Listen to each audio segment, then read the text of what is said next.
Tapos uhugutin mo na lang to. Yan. Okay. So, yun na.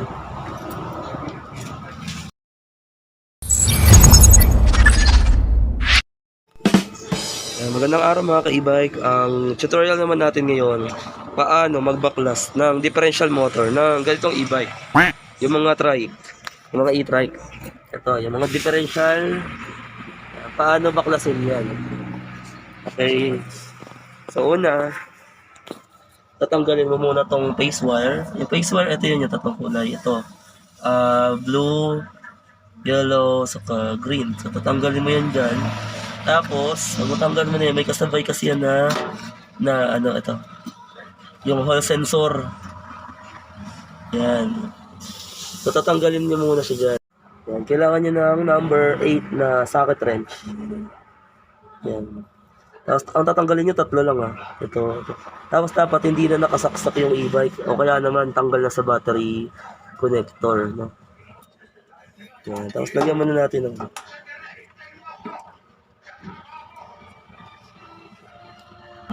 lagyan natin ng electrical tape yan, mga positive, negative. Etong tatlo lang yung tatanggalin.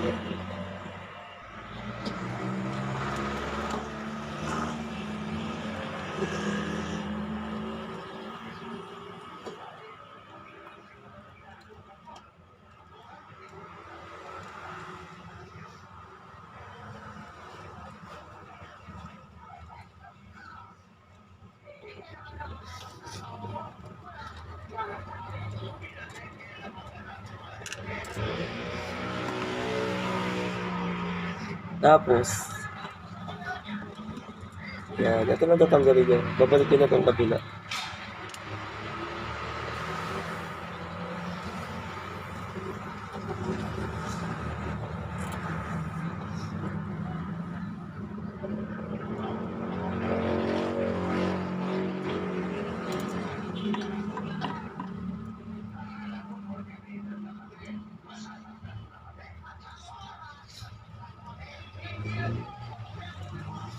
Yan. So, pag natanggal mo na to, ang kapartner niya kasi sa isang hose, ito.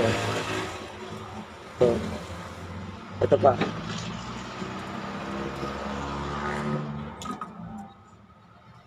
Yan. So, ito. Hawak mo na to.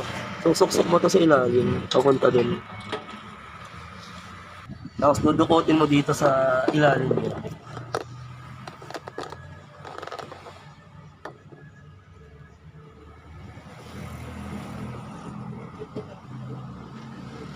Yan.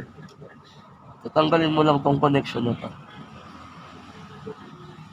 Yan. So, ito na yung connection ng ano mo, ng sa motor mo.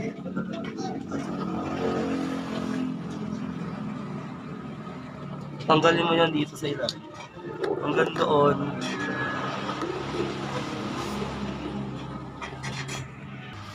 Susunod natin tatanggalin. Ito naman.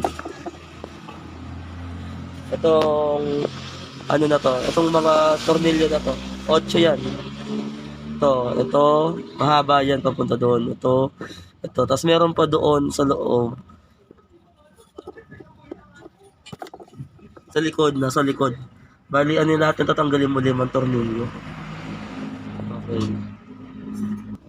Dito naman, gagamit tayo ng ratchet na maliit. Tapos ganito yung pagbukas. Yan.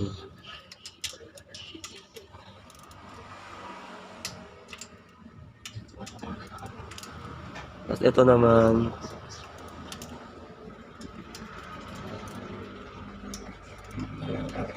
Tapos dito. Yan. Luluwagan muna natin.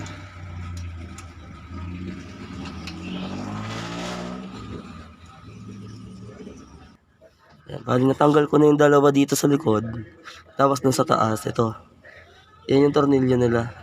Ito na lang. Yung tatlo. Yan. Tapos ito yung pinakamahaba. Yan. Tapos yung isa. Ayan. Yung nasa taas.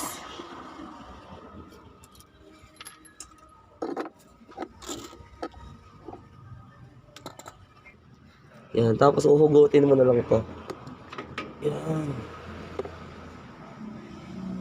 Okay. Ayun na. Nabunatan natin yung motor. So, bakit nga ba natin binunot to? Kasi nga, may electronic board to na sira sa loob. Yun yung papalitan natin. May tutorial na ako nito, marami na. Tignan nyo na lang. May mga tutorial ako paano mag-backglass, magpalit ng board. May live din ako na. So, ayun na, natanggalin natin yung differential motor. Yan siya. Yan o. 60 volts and 60 volts, ito to, 800 watts. So ito lang yung motor. Tingnan yung motor.